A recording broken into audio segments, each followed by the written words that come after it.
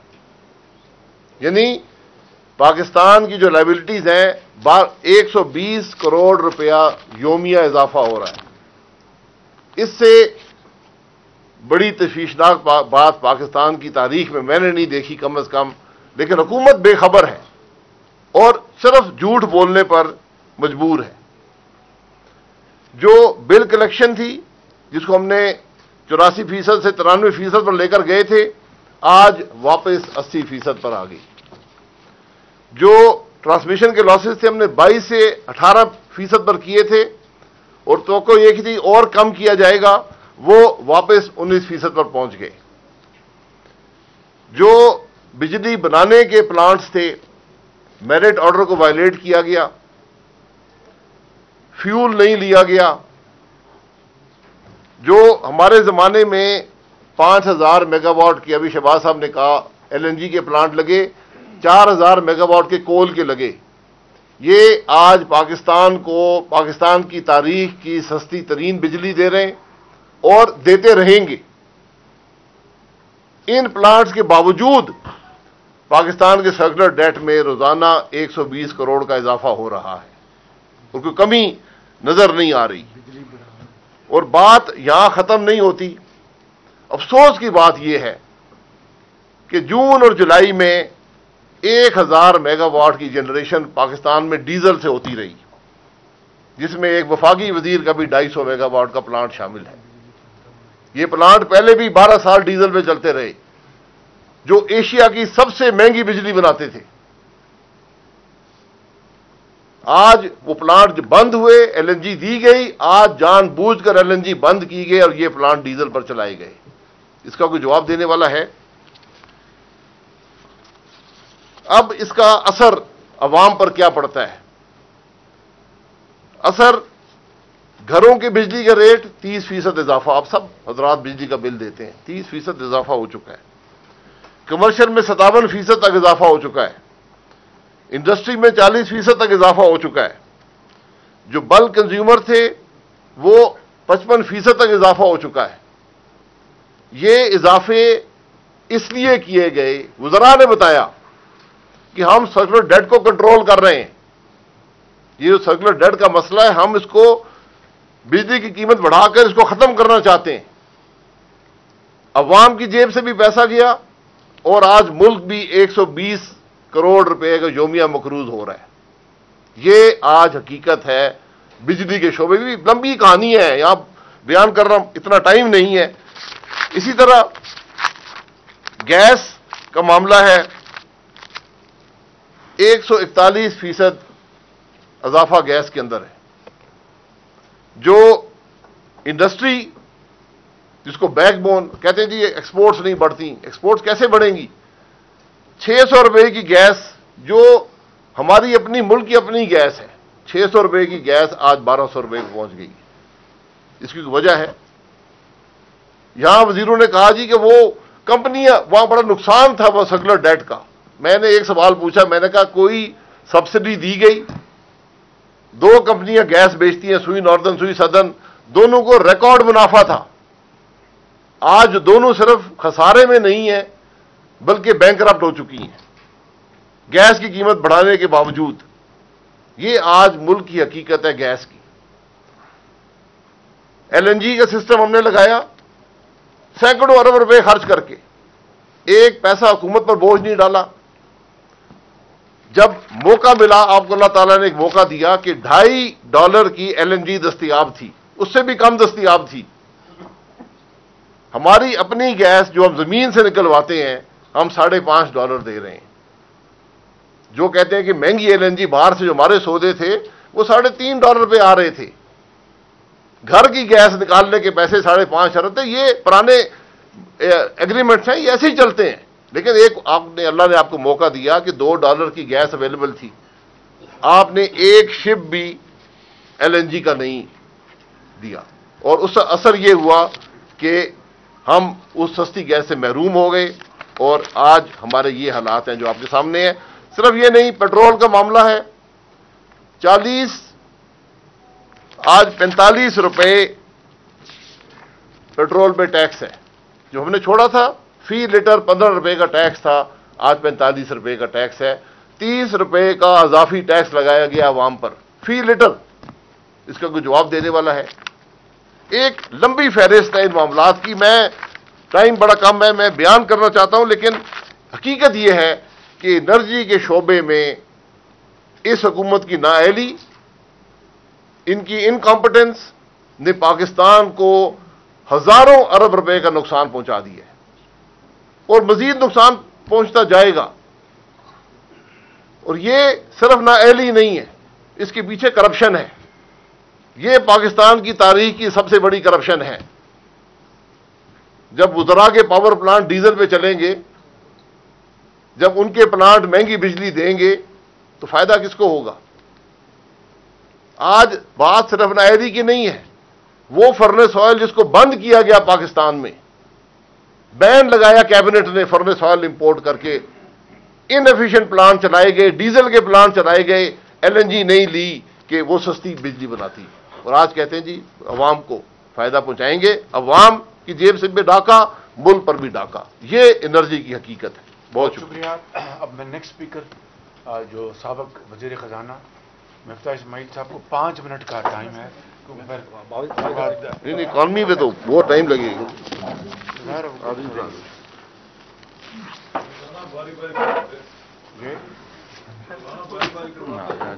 بسم اللہ الرحمن الرحیم۔ شہباز صاحب، آپ نے صرف 5 منٹ دیے، لیکن ان کی 2 سال کی نالائقیوں کو 5 منٹ میں سمیٹنا بڑا مشکل ہو جائے گا۔ ہاں، تو میں دیکھیں، مسلم لیگ نون کا الحمدللہ بڑا اچھا اسٹینڈرڈ تھا۔ ہم جب آئے تھے تو 2.8% گروتھ تھی، قومی انکم اس سے بڑھ رہی تھی، قومی آمدن، ہم اس کو 5.5% پہ لے گئے تھے، 5.8% پہ۔ نوکریاں یہاں پہ اویلیبل تھیں۔ ہم وہ اسٹینڈرڈ نہیں رکھ رہے پی ٹی آئی کو جج کرنے کے لیے۔ نواز شریف صاحب کو، شہباز شریف صاحب کو، دیگر ہمارے وزراء کو ایکسپیرینس تھا، تجربہ تھا، ایمانداری تھی، سنسیئرٹی تھی، تو وہ اچھا کام کر سکتے تھے۔ سی پیک کیا، دوسرا آپ نے خواجہ صاحب نے آپ کو بتایا، ابائی صاحب نے بتایا کہ ہم نے کتنی سکسیسفل کری ہیں انرجی کے شعبے میں وغیرہ۔ لیکن اب عمران خان کو عمران خان کے اسٹینڈرڈ پہ تو جج کریں گے نا۔ جو پی ٹی آئی بات کرتی تھی، پی ٹی آئی کہتی تھی کہ مسلم لیگ نون کی حکومت نے بہت زیادہ ڈیفیسٹ کریٹ کرا ہے، اور جو شہباز صاحب نے بات کری کہ میاں صاحب کے 3 ادوار میں اتنی ڈیٹ نہیں بڑھائی گئی جتنی خان صاحب کے 2 سال میں ہو گئی۔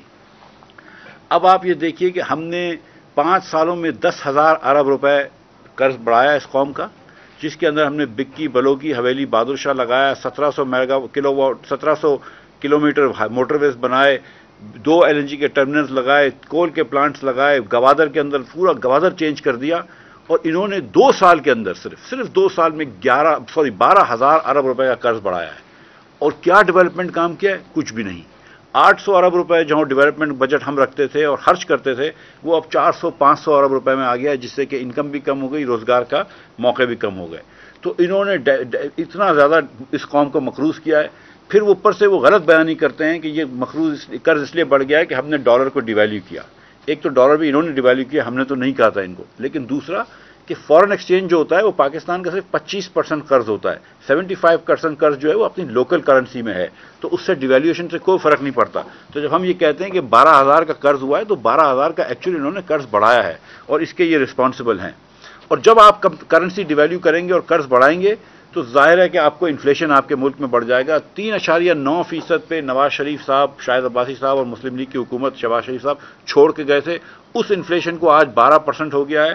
اور آپ دیکھیں، آپ سب جانتے ہیں کہ آٹا جو ہے وہ 50-60-70 روپے کا ملتا ہے، چینی 100 روپے کی ملتی ہے، لیکن آٹے چینی کو چھوڑ دیں، حالانکہ اس کی بات بہت ہو سکتی ہے، اور وہ کیا کرپشن ہوئی ہے یہ سب آپ جانتے ہیں، لیکن اگر آٹے چینی کو چھوڑ دیں تو ٹماٹر سے لے کر دالوں سے لے کر سبزیاں، بہت ہر چیز مہنگی ہوئی ہے۔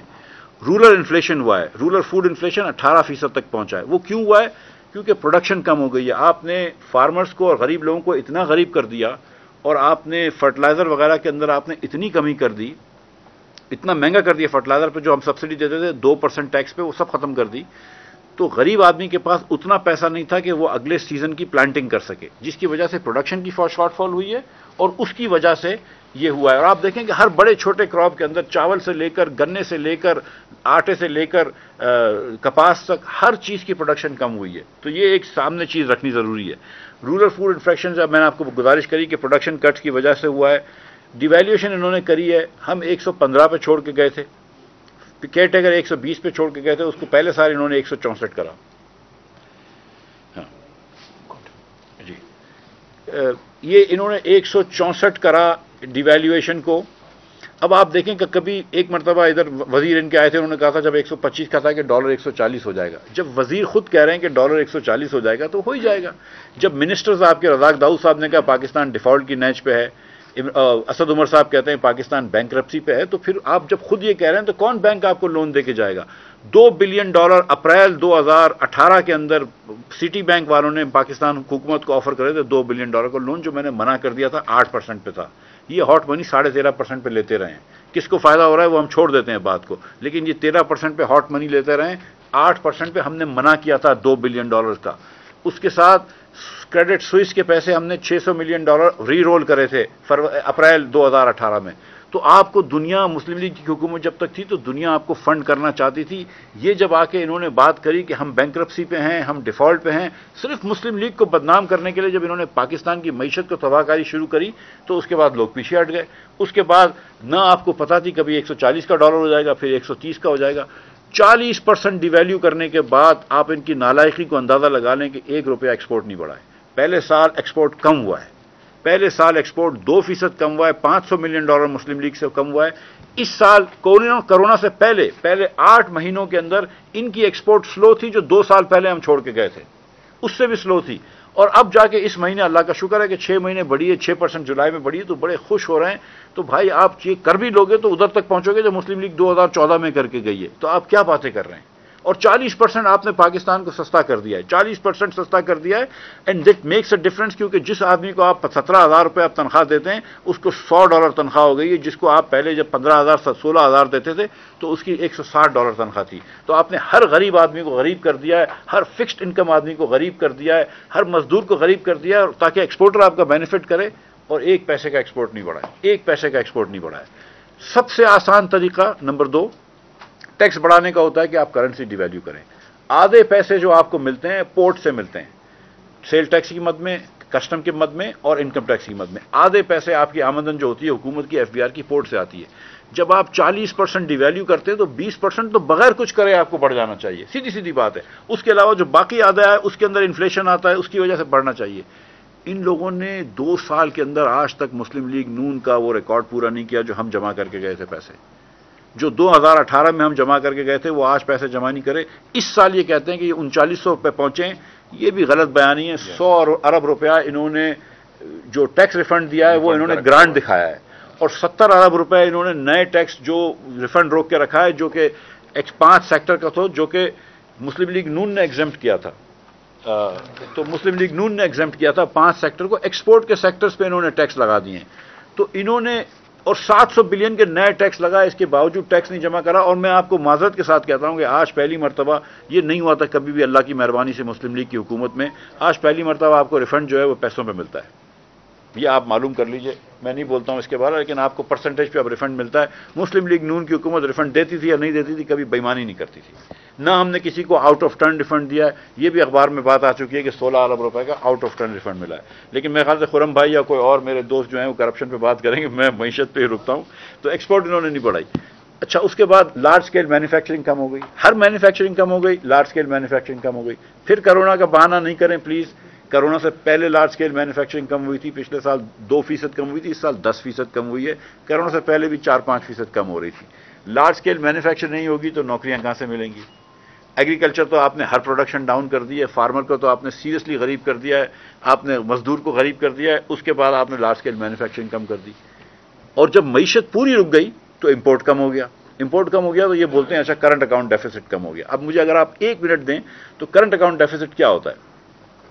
جب حکومت اپنا وفاقی بجٹ کا ڈیفیسٹ کرتی ہے, فسکل ڈیفیسٹ اس کو بولتے ہیں. جب فسکل ڈیفیسٹ ہوگا تو آپ کو وہ پورا کرنے کے لیے کہیں سے پیسے چاہیے.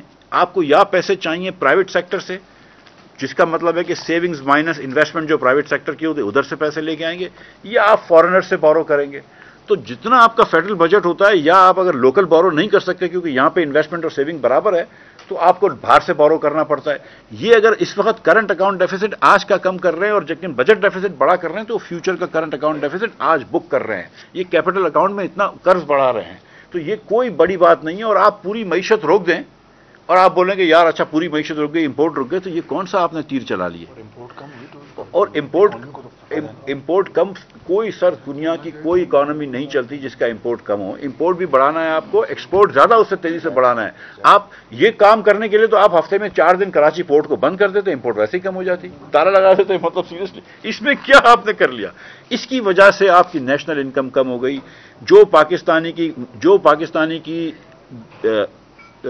انکم $1652 تھی، $1652 جو 2018 میں تھی، اس پاکستانی کی آج انکم جو ہے وہ $1380 ہے.